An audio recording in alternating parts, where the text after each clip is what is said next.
Salmos 15, verso 16. Salmos 15 e 16. Os que já acharam, glória a Deus. Vamos aguardar pelos que ainda não encontraram. Salmos 15, Salmo 115, versículo 16.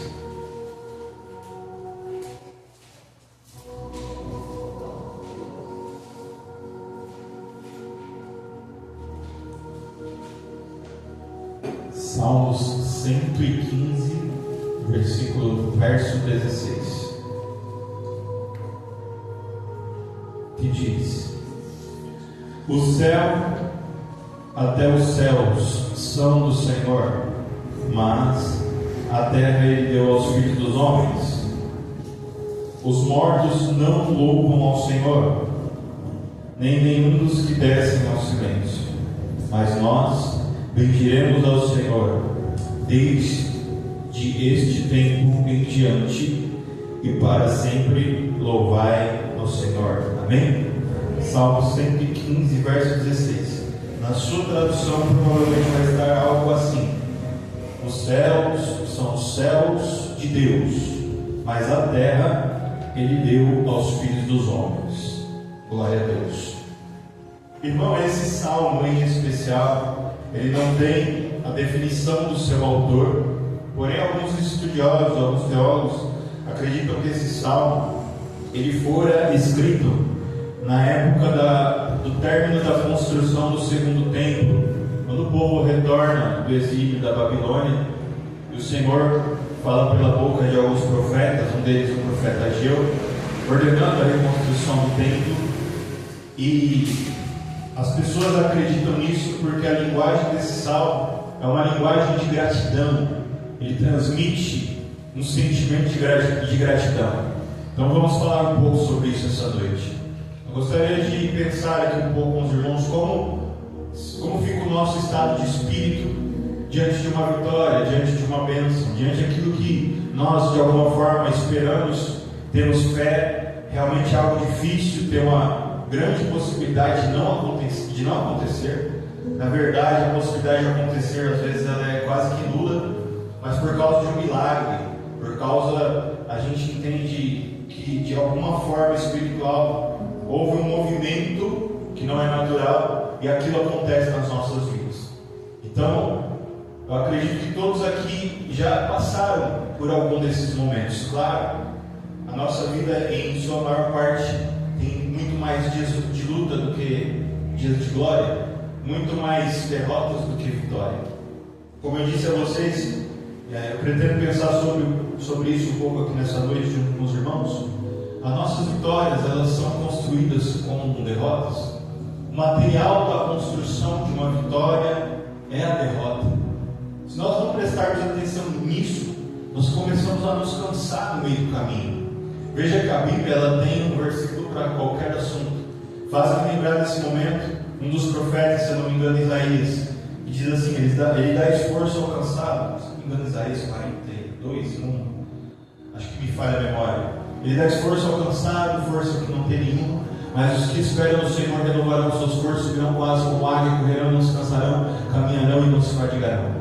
Se nós esquecermos que o material de construção das nossas vitórias é a derrota, nós vamos nos cansar no meio do caminho, nós vamos nos cansar de tanto perder, nós vamos nos cansar de tanto dar errado, nós vamos nos cansar de tantos dias onde a gente sai e volta com as mãos vazias. A gente começa um dia cheio de esperança e termina um dia decepcionados. Se nós esquecermos que o material da vitória é justamente a derrota, nós vamos nos cansar da derrota. Nós vamos esquecer de construir a nossa vitória. Se nós não tomarmos cuidado, as decepções vão nos mudar, elas vão nos moldar. Alguém que é moldado pela decepção se torna alguém impermeável às palavras do Senhor Jesus. Alguém que se molda por causa da decepção se torna alguém impermeável à fé, à esperança. Não está escrito que a fé é o firme fundamento das coisas que não se vê no mundo espiritual e a certeza das coisas que se esperam? Irmãos, alguém que está cansado não acredita nem no que vê. Você imagina no que não vê? Não tem fé. Como que alguém que está transformado pelas decepções vai ter esperança? Então nós precisamos usar aquilo que o Senhor nos deu de graça. Ele nos entregou e não nos cobrou absolutamente nada por isso. Estou falando da nossa mente. O apóstolo Paulo, ele fala da mente. O apóstolo Paulo, em algum momento, ele diz assim, se não me engano, salvo engano, em Coríntios, vamos trazer cativo todo o nosso pensamento e colocá-lo diante do Senhor. O que isso significa? Vamos assumir o controle da nossa mente. Queridos, a nossa mente, ela é o volante do nosso carro, ela é o leme do nosso barco. Nós precisamos usar ela ao nosso favor, porque ela é um presente de Deus. Deus nos deu a nossa mente. Ele nos deu as nossas mentes para que a gente faça o quê? Para que nós pensamos. Se nós convertermos o nosso pensamento a Deus, se nós voltarmos a nossa mente a Deus, aleluia, se nós assumirmos o controle da nossa mente, e se nós de fato quisermos glorificar ao Senhor, nós teremos algo que eu posso chamar de mente sarada. O que é uma mente sarada? Que estava doente, mas recebeu a unção de cura. A nossa mente, ela é uma fonte. Olha outro versículo vindo aí. Pode de uma mesma fonte sair água doce e água salgada? Ou sai água doce ou sai água salgada? Se a minha mente está contaminada, isso significa que a fonte da minha vida está contaminada. Então tudo que eu fizer, tudo que eu produzir, tudo que eu falar, tudo que eu reproduzir, tudo que sair de mim está contaminado. Agora, se a fonte estiver sarada, curada, ela estava poluída, mas ela foi limpa. Se eu limpar a fonte, tudo que eu produzir estará limpo igualmente, estará igualmente sarado, será bom. Então, não é apenas sobre palavras, é sobre aquilo que eu faço, é sobre aquilo que eu faço com as minhas mãos, aleluia. Não é apenas sobre palavras, é sobre os caminhos que os meus pés tomam. Você vê que tem gente que está o tempo todo andando, né, por caminhos tortuosos, sempre está no lugar certo, sempre está no lugar errado e na hora errada. Eu não sei por que eu vim parar aqui. Eu não sei o que me trouxe nesse lugar de trevas, de escuridão, na companhia dessas pessoas endemoniadas, porque a mente está contaminada. Então os caminhos que eu pego, se Jesus está lá, eu pego o caminho contrário, porque a mente está produzindo isso. Ela é uma fonte. Ela é uma fonte que o Senhor nos deu, e Ele nos deu o controle dessa mente. Então a maioria das pessoas age como se o pensamento fosse algo natural, fosse algo que vem assim, né, do nada. Não, meu irmão. A gente escolhe o que a gente pensa e a gente escolhe deixar de pensar certas coisas. E a maldade, disse o Senhor Jesus Cristo, ela começa no pensamento. Se você falar, você não pecou, mas o pecado, a palavra, ela nasce aonde? Ela nasce no pensamento. Primeiro você pensa, depois você fala, e não ao contrário. Não foi por isso que o Senhor Jesus Cristo disse: o que contamina não é, e sim o que? Irmão, eu posso ouvir o que for, se a tua mente estiver limpa. Tem uma expressão que diz, né, entra no ouvido e sai. Estavam chamando, o Senhor Jesus estava pendurado numa cruz, e Ele estava levando o nome de escárnio. Estavam falando alguma coisa boa para Jesus? Estavam gritando alguma coisa boa para Jesus? Prende Ele, solta Barrabás. Imaginem os impropérios, os xingamentos. Se Jesus olha para aquelas pessoas e fala: vocês estão me xingando? Peraí, eu vou Ele tinha poder para isso. No entanto, o que ele faz? Pai, eles não sabem o que eles estão fazendo. Perdoa eles. Porque se a tua mente for sarada, tem coisa que vai entrar no ouvido e vai sair, mas tem coisa que vai entrar no teu ouvido e vai ser semeado e vai brotar, e uma semente, por causa de uma semente, vão ter infinitos frutos. Por isso que eu gostaria de desenvolver esse pensamento com vocês a respeito do Salmo 115. Os céus são os céus de Deus, mas a terra Ele deu aos filhos dos homens.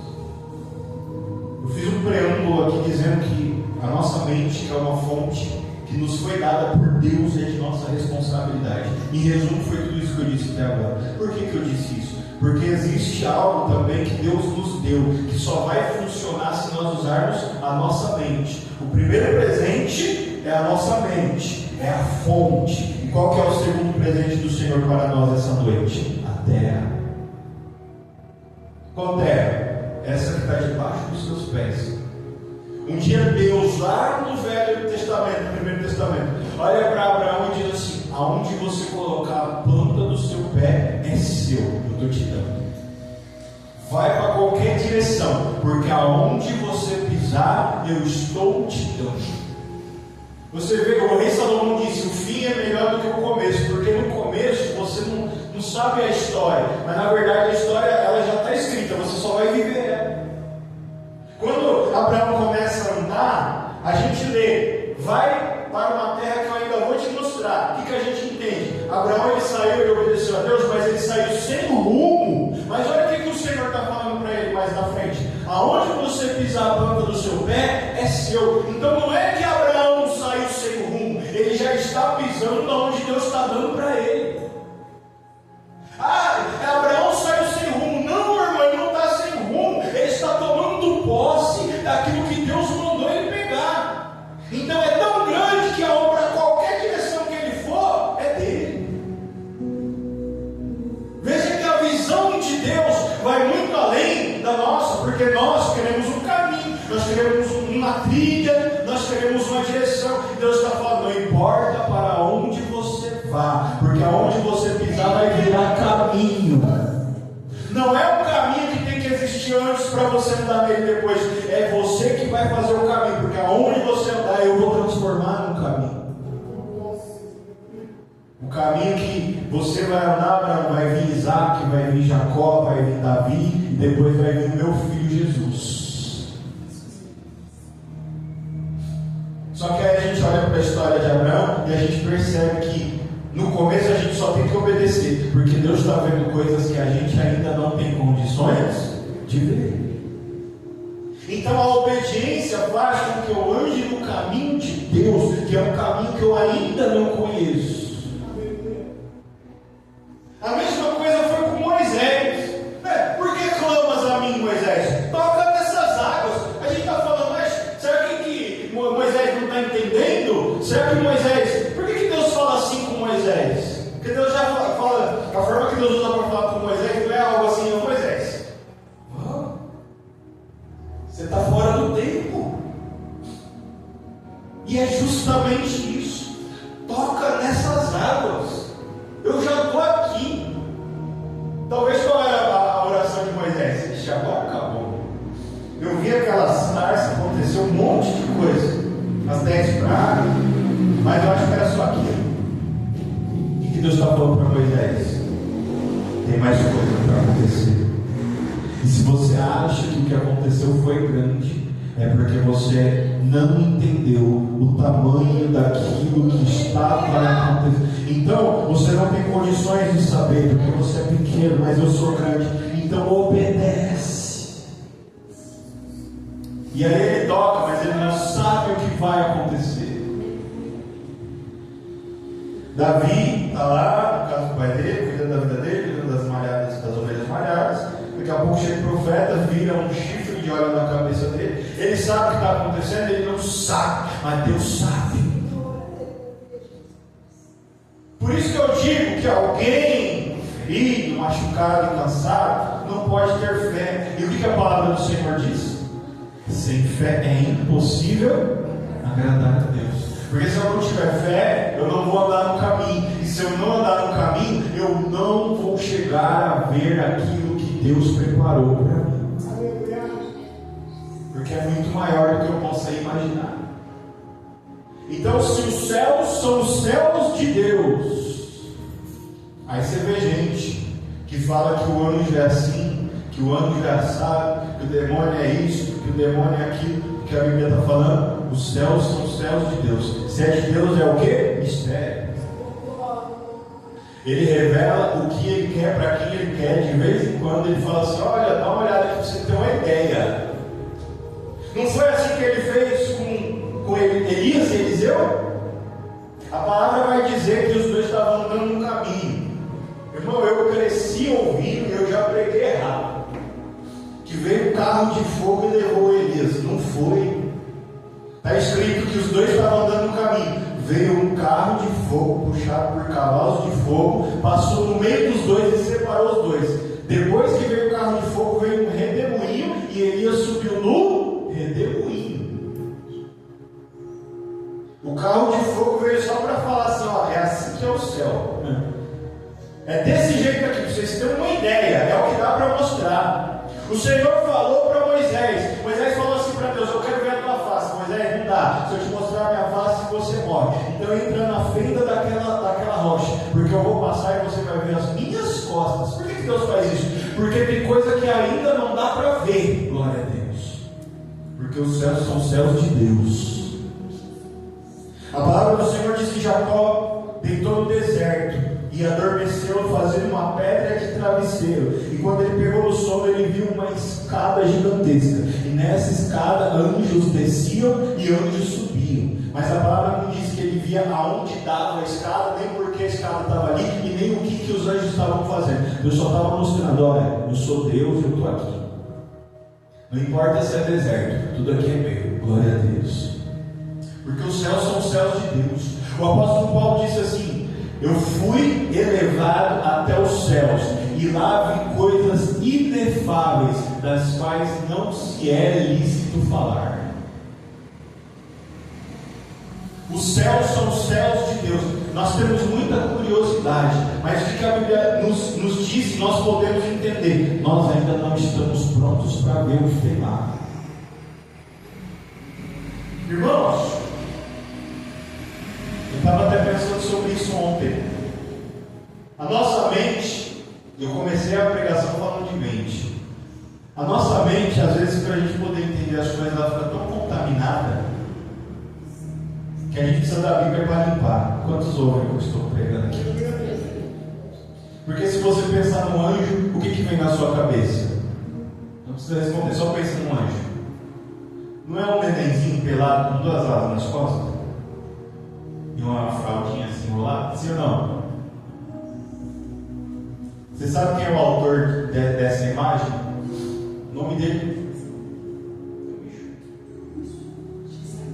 Sei. A camiseta branca, mas só ajuda, né? Quem colocou isso na nossa mente se chama Michelangelo. É um pintor que lá pelos tantos de 1500 pintou o teto da Capela Sistina do Vaticano. Aí falaram assim: ó, pega as passagens da Bíblia e descreve elas na pintura. Aí está lá escrito: os anjos são algo maravilhoso. Aí ele pensou: o que é algo maravilhoso? Uma criança. E está escrito que os anjos voam.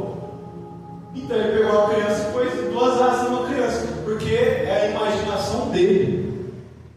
Mas se você parar para pensar, a Bíblia não fala nem que anjo tem asa. Fala que tem 6. Olha eu mentindo com o microfone na mão. Com 2 cobrem o rosto, com 2 cobrem o corpo, com 2 voam. 2, 4, 6. Mas olha o que a Bíblia fala no profeta Ezequiel.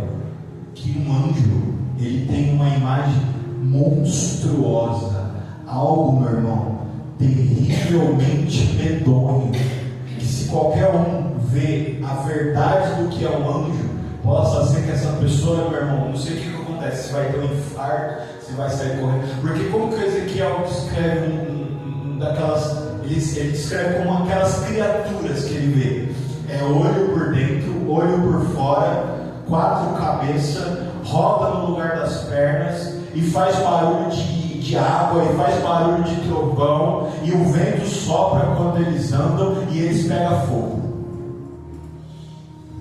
É algo monstruoso. Só que na nossa cabeça, como que é um anjo? Eu falei assim, criancinha com as asinhas nas costas, mas tem gente que pensa que é um cara fortão. Ou não é? Um marombeiro com a cruz tatuada no antebraço, com a espada, fortão, com o ombro parecendo uma abóbora.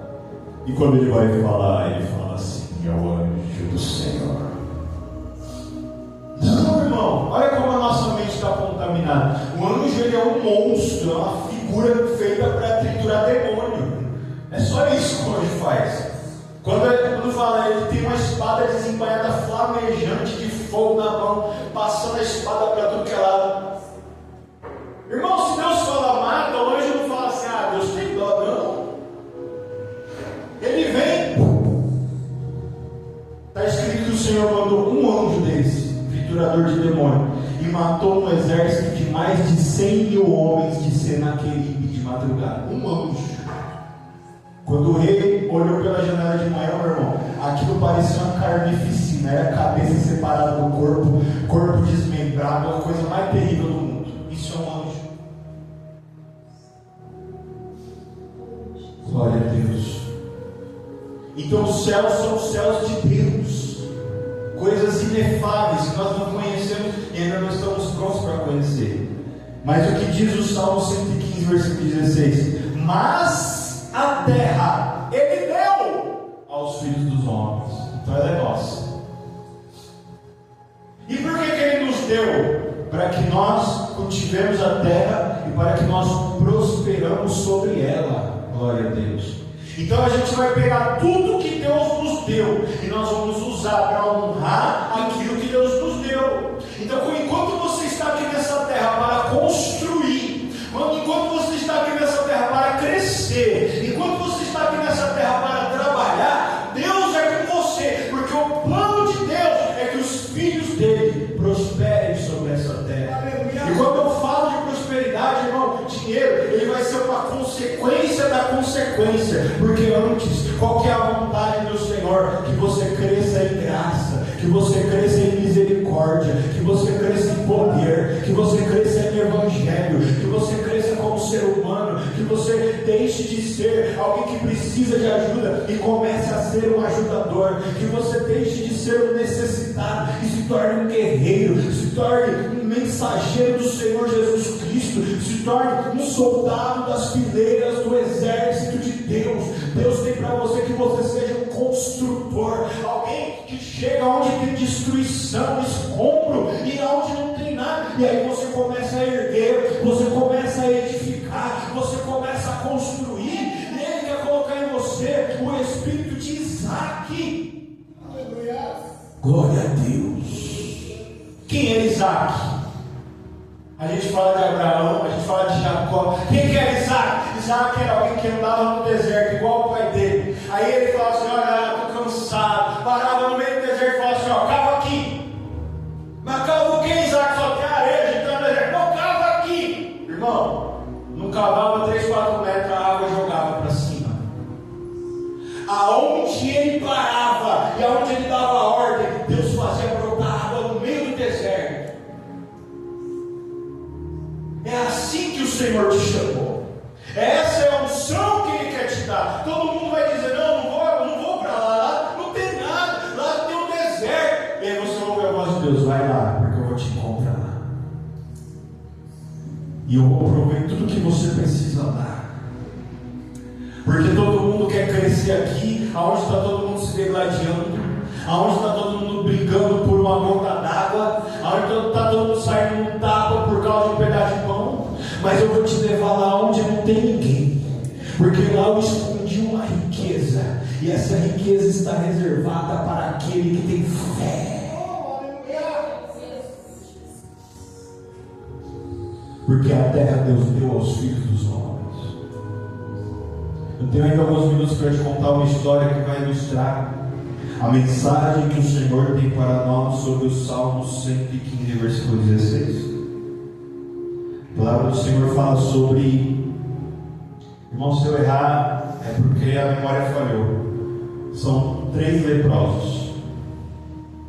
Nós sabemos que existia uma lei nessa época da Bíblia, que o leproso, ele tinha que, se era constatada a lepra, que é contagiosa, nós conhecemos hoje como hanseníase, essa pessoa era levada para fora dos muros da cidade, porque a cidade era murada, e lá essa pessoa ficava junto com os outros leprosos, num lugar reservado, para essa pessoa não contaminar quem estava dentro. Então era um lugar reservado distante da cidade, e lá essa pessoa estava condenada à morte. E quem já ouviu falar da lepra, no estágio avançado, começa a cair as extremidades do corpo, então apodrece, cai a ponta do dedo, a ponta do nariz, a ponta da orelha, a pele vai descamando, vai derretendo, daqui a pouco cai a mão, cai o braço e só morre. Então você imagina o que é um monte de gente, irmão, cada um em estágio diferente da lepra, inclusive em estágio avançado. E a palavra do Senhor diz que nesses dias o povo de Deus, o povo de Israel, estava numa guerra muito grande contra um reino muito poderoso. E aí a cidade é murada, então reforçaram a guarda. Amém? Vocês estão acompanhando? Não vou demorar em contar essa história. Tinha soldados por cima da muralha, os muros são altos, os portões fechados, em tempo de guerra. Irmão, raciocina aqui comigo. O Senhor vai falar, está falando com alguém específico agora. Irmãos, para quem já está ruim no tempo da dificuldade, fica o quê? Fica pior. Porque às vezes, acho que todo mundo aqui já deve ter trabalhado alguma vez na vida registrada. Aí sai a notícia na televisão: o país entra em crise. Bem na hora que você acabou de perder o emprego, você fala, agora não arrumo outro. Agora que é minha vez. Se eu já estou ruim, eu vou ficar o quê? Pior. Eu tenho um exemplo aqui do emprego. Mas às vezes, meu irmão, você vai fazer o exame e está lá que a sua imunidade está baixa. Aí, do nada, chega a troca da estação e tem um surto de gripe. Aí você fala, pronto, eu já estava bem. Sim ou não? Está tendo um surto de dengue. Aí você olha para o lado, o infeliz do vizinho abandonou o terreno, o mato já está onde? Os pernilongos parecem umas águias dentro da sua casa. Irmãos, se o país estava em guerra e a cidade estava fechada, o que já era ruim para os leprosos ficou? Alguém ia mandar guarda lá fora para cuidar de leproso? Eles olharam e falaram, agora não está legal. Já estava bom o negócio com os portões abertos, as pessoas tendo misericórdia de vez em quando vir trazer comida, que era pela misericórdia que eles se alimentavam. O que vai ser da gente agora? Se nem sair, as pessoas não saem mais, nem entrar. Aleluia. Alguém que está ouvindo o que eu estou pregando? Glória a Deus. Irmão, a palavra diz que a terra foi dada aos filhos dos homens. Então, enquanto você estiver vivo, enquanto você respirar, o que Deus tem para fazer na tua vida, Ele vai fazer nessa terra. O reino seio de Abraão, que Deus prometeu para além dessa vida, que promessa saiu da boca de Jesus. Irmão, Jesus não deve para ninguém, mas antes de você fechar o olho nessa terra, Deus tem coisa grande para fazer com você quando você está vivo. Eu tenho uma frase para alguém aqui nessa noite. Repita isso comigo: reinando em vida. Glória a Deus. Olha o poder que tem isso agora. Irmãos, isso não pode ter saído da minha boca, senão da boca do Senhor. Aleluia. Reinando em vida. Meu Deus. Ah, fulano era tão bom, Beltrano era tão legal, Ciclano era tão maravilhoso, não está mais aqui, mas está. E o que Deus tem para fazer é com você e é nessa terra. São coisas que você pode ver, são coisas que você pode tocar, são lugares onde você pode pisar, são cheiros que você pode sentir, são gostos que você pode ter, são sensações que você pode desfrutar. É isso que Deus tem. Um leproso olha para a cara do outro e fala assim: ó, a gente já está ruim, não tem como piorar. Então, se a gente ficar aqui quietinho, se a gente aceitar essa situação, Deus está falando com alguém aqui nessa noite. Ei, usa o que eu te dei, diz o Senhor. E o que Ele me deu? E Ele responde: usa a tua mente, começa a pensar, mas começa a pensar pela fé. Aleluia, Deus. Um olha para o outro e fala: se a gente aceitar essa situação, se a gente ficar aqui do jeito que a gente está, o que vai acontecer? A gente vai morrer, não é de lepra não, porque a lepra ainda vai demorar para matar a gente vai morrer a gente aguenta, o ser humano, sem estar doente, sem estar com lepra, uns 7 dias sem comer, até mais.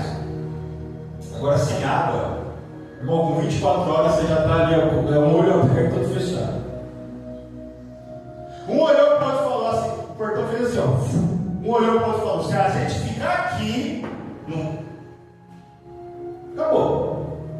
Aí um olhou para o outro e falou isso, o outro olhou para um, eles estavam em 3. Salvo engano, não lembro se era 4. Eu acho que era 3. Falou: tá bom, mas você quer que a gente faça o quê? Qual que é a sua proposta? E quando é 3, irmão, sempre tem 2 que resolvem o que vai fazer e um que não tem a opção que vai, porque se não for, fica sozinho. E tinha um outro lá só olhando a discussão. Aí o primeiro responde: olha, eu tenho uma ideia, minha ideia não faz sentido, mas se você pensar do jeito que eu estou pensando, a gente vai ficar aqui, vai morrer de fome, não vai ser uma morte boa.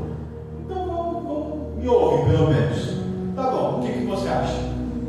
Vamos pegar e vamos até o arraial do inimigo, o exército que está acampado contra Israel. Centenas de homens, fortemente armados, o exército mais poderoso em número, em material de guerra, um exército enorme que está vindo contra Israel. Vamos até o arraial do inimigo. Se eles tiverem pena, se eles tiverem misericórdia, se eles se compadecerem de nós, no mínimo eles vão dar alguma coisa para a gente comer e a gente vai viver. Se eles não tiverem misericórdia de nós, o que eles vão fazer com a gente? Pode falar, o que eles vão fazer com a gente? Só que se a gente ficar aqui, a gente vai morrer do mesmo? Qual que é a morte pior? Alguém te matar rápido, cortar sua cabeça, acabou. Ou a gente ficar aqui e morrer de ser debaixo do sol? Irmão, olhou para o outro e falou: o que ele falou fez sentido. Alguém aqui está ouvindo o que eu estou pregando? Tem alguém aqui que está numa situação muito ruim, glória a Deus. E Deus está falando: começa a pensar, mas começa a pensar pela fé. A fé vai te dar um caminho improvável, glória a Deus. E o Senhor manda eu dizer para alguém aqui nessa noite que está atento: todas as vezes que você pensar em algo improvável, não foi você que pensou, mas foi o meu Espírito que soprou, aleluia, no teu ouvido.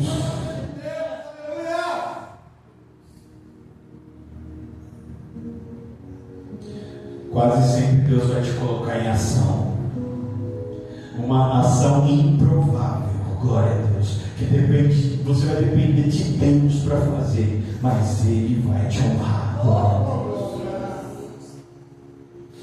Irmão, para surpresa daquele que falou, os 3, eles ficaram se olhando e falou: você tem razão, vamos lá. Eles pegaram, meu irmão, foram sair do arraial dos leprosos. Os outros leprosos que ficam para trás falaram: aonde vocês vão? A gente não pode sair daqui. Eu imagino que tinha um cercado de madeira, alguma coisa. A gente é proibido de sair daqui. Eles olharam para trás e falaram assim: vocês estão vendo alguém para impedir a gente de sair? Os guardas que ficavam aqui para matar a gente se a gente tentasse entrar na cidade, estão tudo lá dentro do muro. Irmão, o Espírito do Senhor está falando com alguém aqui. Eu não sei com quem ele está falando. Preste atenção. Se for para obedecer a Deus, e isso é só para quem tem um coração voltado para o Senhor, quebre as regras do mundo. Quebre as regras que impedem você de obedecer ao Senhor. Tinha uma regra: vocês não podem sair daqui. Mas quem pôs a regra estava guardado dentro dos muros da cidade com medo. Irmão, não tinha ninguém cuidando dos leprosos. Aí os leprosos lá: não, a gente não pode sair. Aí os leprosos corajosos: você está vendo alguém para impedir a gente de sair daqui? Entrar a gente não vai, cara. Os portões já estão fechados mesmo. E eles foram. Eles tinham um objetivo, eles tinham um plano. O Senhor está dando um plano para alguém aqui essa noite. Aleluia. Não se assuste, é um plano que tem muito pouca chance de dar certo. Alguém que está ouvindo o que eu estou pregando? Sabe quando alguém diz: tive uma ideia? Sabe quando a gente vê aquele desenho animado que alguém olha e fala: eu tenho um plano? Glória a Deus. Fique tranquilo porque eu tenho um plano. Aqueles leprosos tinham um plano e eles foram. Irmão, eu não sei como eles foram, porque se eles estavam no estado avançado de lepra, talvez um deles já não tinha os dedos do pé, o outro já não enxergava. Então um foi se apoiando no outro. Ó, você que enxerga, vai na frente. E os outros dois que talvez não enxergavam foram um segurando o outro e foram manquejando, e um se apoiando no outro, e eles foram devagarzinho. Eles foram do jeito que dava, mas eles foram. Tem gente que pensa que quando está esperando Deus mandar um cavalo branco, Deus mandar armadura, Deus mandar espada, e Deus, tem gente aqui que está pensando que vai chegar na batalha como comandante e liderando o exército de Deus. Deus está falando: ei, eu vou te dar vitória. Mas é importante que você seja um vaso de barro, porque quando eu colocar a glória, o vaso não pode ser mais importante do que aquilo que tem dentro dele. Não espere o cavalo, não espere a armadura, espere a ordem de Deus para você ir. Ele não mandou Davi com uma funda. Ele tinha uma armadura à disposição. Quando colocaram, ele tirou. Porque ele tinha um plano. Quantos daqui ouviram o que eu preguei? Se você contar o plano que Deus deu para você, vão rir de você e você vai desanimar. Então não conta para ninguém. E eles foram. Irmão, manquitolinha, devagarzinho, ponto e vírgula. Deixa que eu chuto. E foram indo. 3 leprosos. Irmão, não sei se você sabe, mas no deserto tem areia. O que tem no deserto? Areia. Quem aqui já tentou correr na praia? Irmão, no quinto passo, dá uma vontade de morrer, porque a areia é fofa. Ela cansa. Não foi fácil para eles. E o arraial do inimigo não estava perto. Então talvez eles andaram o dia inteiro. Aleluia. Essa história está na Bíblia. E o que a palavra do Senhor diz? Que quando eles estavam chegando no arraial do inimigo, eles foram com fé. Eles foram com o que, igreja? Fé. Mais uma vez eles foram com o que? Fé. Mais uma vez eles foram com o que? Fé. Aleluia. A única coisa que move a mão de Deus é a fé. Eles não aceitaram a situação deles. A gente não vai morrer aqui. Se a gente tiver que morrer, a gente vai morrer fazendo alguma coisa. E eles foram. E quando eles estavam chegando no arraial do inimigo, a palavra do Senhor diz que lá dentro do arraial, eles estavam tranquilos, se preparando para invadir Israel, mas não ia ser naquele dia. E a história diz o seguinte: que o chão começou a tremer. Alguém aqui está ouvindo que eu estou pregando? Aleluia. O chão começou a tremer. E naquela época os soldados tinham uma prática. Quando eles ouviam um barulho, eles encostavam o ouvido no chão. E eles conseguiam saber o que era aquele barulho. E alguém experiente pôs o ouvido no chão e levantou assustado. E transmitiu a seguinte mensagem dentro do arraial dos inimigos de Israel: esse é o barulho de um grande exército que está marchando contra nós. Provavelmente o rei de Israel se uniu com o rei do Egito, que tem um grande exército, e eles estão vindo de surpresa para nos matar. Aleluia. Sabe qual foi a ideia que eles tiveram? Antes deles chegarem aqui para nos matar, nós mesmos vamos nos matar. Não vamos dar esse gostinho para eles tirarem as nossas vidas. Vamos nós mesmos tirar a nossa vida. E dentro daquele arraial, cada um com a sua espada matou o seu companheiro. Quando os 3 leprosos chegaram no arraial do inimigo, o que eles encontraram? A igreja? O que eles encontraram? A igreja? O que eles encontraram? A igreja? Ai, meu Deus. Só que era um grande exército. E um grande exército tem o que? Eles têm uma grande provisão: cavalo, camelo, ouro, prata, alimentos sem medida, roupa cara, instrumento de guerra, tudo.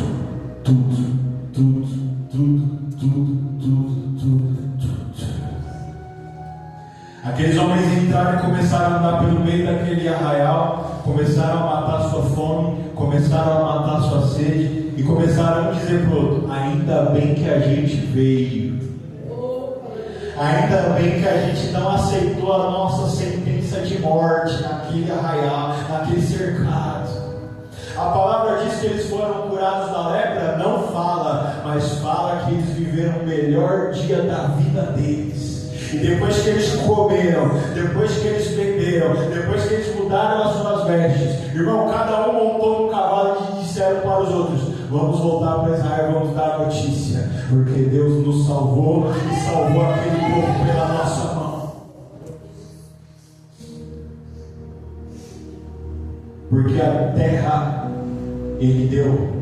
E não está escrito aqui que Ele deu para o deputado, que Ele deu para o vereador, que Ele deu para o filho do empresário, que Ele deu para o filho do fazendeiro. Não, está escrito que Ele deu para os filhos dos homens. Ele deu para mim, Ele deu para você, Ele deu para a tua família, Ele deu para quem você ora, Ele deu para quem você confia, Ele deu para nós. E se Ele nos deu, aquele que toma posse vai prosperar em nome de Jesus, em nome de Jesus. Então você vai se levantar nessa terra com poder e com autoridade. Você vai ter fé e Deus vai te honrar através do que você tem hoje, através do lugar onde você mora, que você trabalha hoje. Não, você não vai esperar acontecer isso ou aquilo, não. Deus vai te levantar do jeitinho que você é, com aquilo que você tem e com aquilo que você não tem. E a partir de agora, você vai começar a tomar posse em nome de Jesus. E aonde você chegar, aonde você furar o teu poço, vai sair água. Para onde você for, se tiver uma luta para enfrentar, Deus vai vencer essa luta antes de você chegar, porque Deus está te dando fé aqui. Quem toma posse, Deus está tirando o medo e está colocando na tua mão a espada da fé. Aleluia. E você vai vencer em nome de Jesus. Eu agradeço pela oportunidade. Salvação para Jesus. Louvado seja o nome do Senhor.